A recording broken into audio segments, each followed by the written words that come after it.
So you've done all that hard work.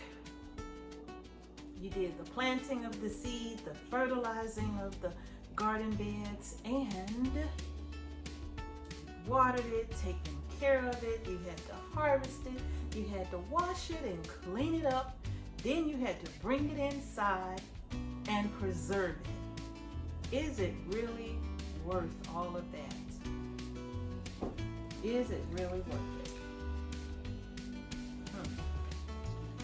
Welcome everybody, welcome back to Homestead Heart. And today, y'all, I am in the kitchen.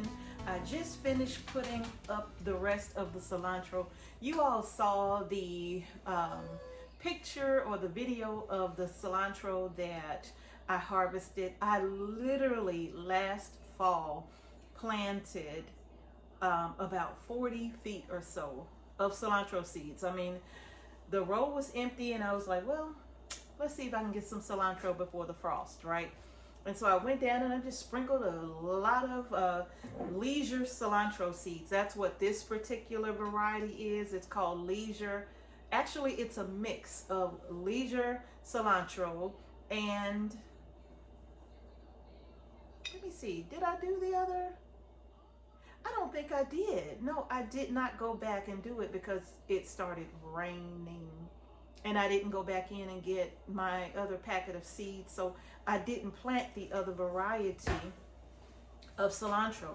So this is leisure cilantro only, right? And the cilantro seeds are on our seed shop. If you have not gotten your seeds from us, I will go ahead and post the link down in the comment section and also in the description box below so that you can get your seeds to grow your own groceries, you all.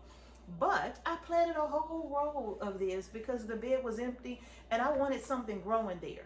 And so I just put the cilantro seeds all down the row and they started growing, and lo and behold, we got a frost, right? It got cold and I'm like, well, it's not gonna work, it's not gonna make it.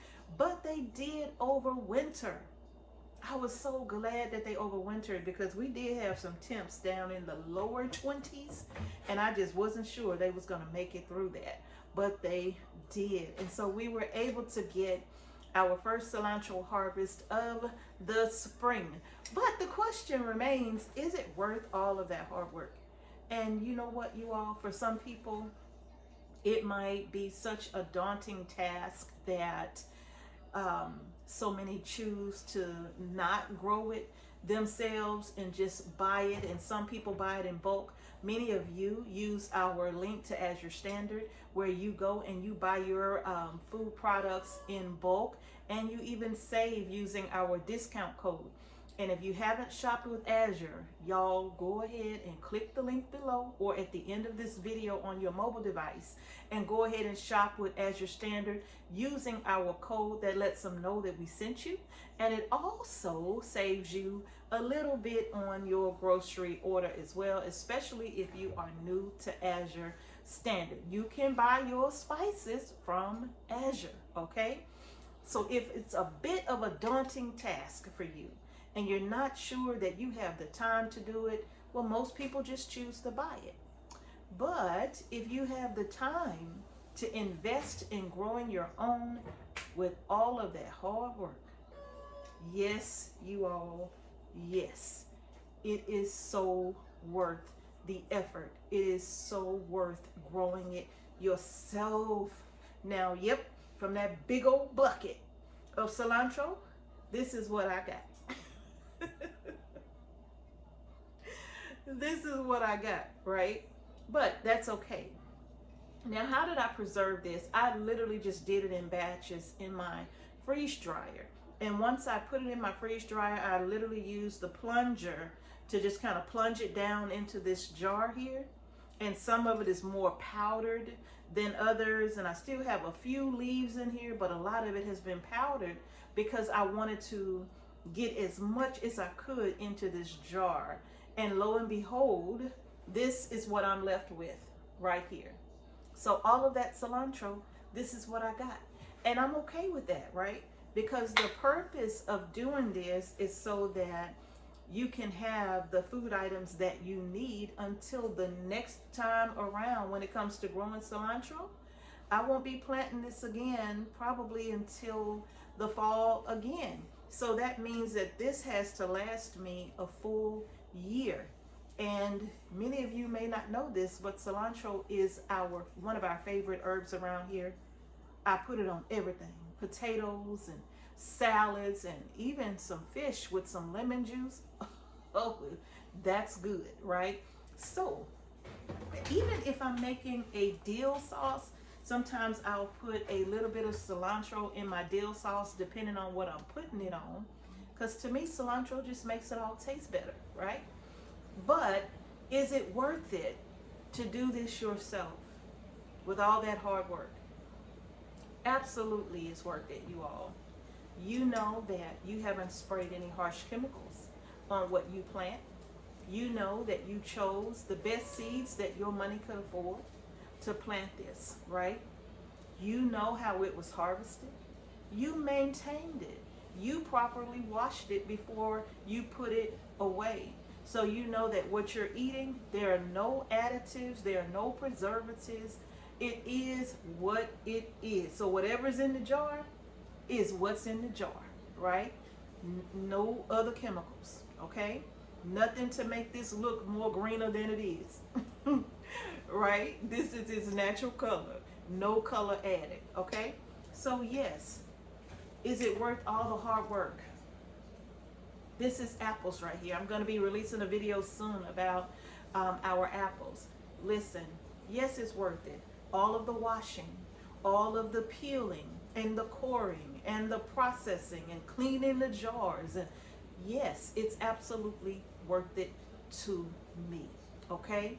So yeah, it's a lot involved when you are when you're growing your own food and preserving your own food. It's a lot involved in that, right? Because you're not growing it just to let it go to waste. So you got to find a way to preserve it, whether you're freezing it, freeze drying it, canning it, it doesn't really matter. Dehydrating it, whatever. It's still a task to get it all done, right? But in the long run, 100%, it's worth it to me. 100%. Not to mention it makes me happy because I know what I got, right? So yes, it's 100% worth it to me. So with that being said, I have more to do outside, right? Y'all saw those potatoes that we put in the ground here recently. Oh, I'm so excited about those potatoes. If you didn't see that video, y'all have a look at that video. I think I'll try to get it at the end of this one as well. But listen, you have to find your reason why. If you're going to be canning, you have to find your reason why it's more important to you to do it yourself versus buying from the supermarket. You have to find your why for that. Not everything we're able to do ourselves. We probably could, but I don't want to. And I'm just being real about it. I don't want to grow my own wheat. I don't want to. Maybe someday in the future I may have a change of heart. But right now, I'll just go get my 50-pound bags from AZURE Standard and call it a day. My own oats. I'll just get my 50-pound bag of oats from AZURE Standard and call it a day. Yes, that's what I'll do, right? But for other things, I really prefer doing it myself, okay? So y'all, if you like the video, tell me what you think in the comment section below. Do you think it's worth it to do it yourself? Or do you think it's better to just go ahead and buy it in bulk? I would love to know your thoughts on this matter. All right, you all? So remember, share the video. Let's get everybody involved in the conversation. You'll be surprised at how many people do not think it's worth it to do what we are doing, right? They feel like it's a dramatic waste of time when you can just go and buy it. They feel like it's a waste of time to do all of this work, to spend the money, getting whatever fertilizers that you use to enrich the soil or amend the soil, to add organic matter to. That's a lot of sweat equity. And they feel like it's a waste of time. Why do that? Why do all of that when I can just go and buy oranges instead of buying the orange tree? To me, that's a given. Or I'll just go and buy a bag of apples versus buying an apple tree. But again, that's a given to me. Like, if I buy an apple tree, it's like buying a cow, right? If I buy the cow, well, I got milk all the time. I got dairy all the time, right? Versus having to run out and get it. Buying an apple tree, I can plant it, fertilize it. Yeah, I gotta fertilize it, but can you imagine all the apples I'm gonna get? It's an investment. It's investing in yourself, right? It's investing in the future of your children and grandchildren. It's an investment, right? So that in a few years, you never have to buy another apple as long as you maintain that apple tree. So you still got to do some work there even, right? But is it worth it? You tell me. I told you what I think, but you tell me in the comment section below. Now, I'm going to get back to work. I have more to do outside. I know it's a trip, right? To think about all that you harvest, and this is what you get. This is it. So, yes, somebody said, what are you going to do with all that cilantro? Now you know. All right, y'all, that's going to do it for this video. If you like the video, give it a thumbs up. Don't forget to subscribe to our channel and hit the notification bell so you don't miss any videos we upload to our channel. Thank you all so much for watching Homestead Heart. Peace and blessings to each and every one of you. And I will see y'all in the next video. And yep, grow your groceries.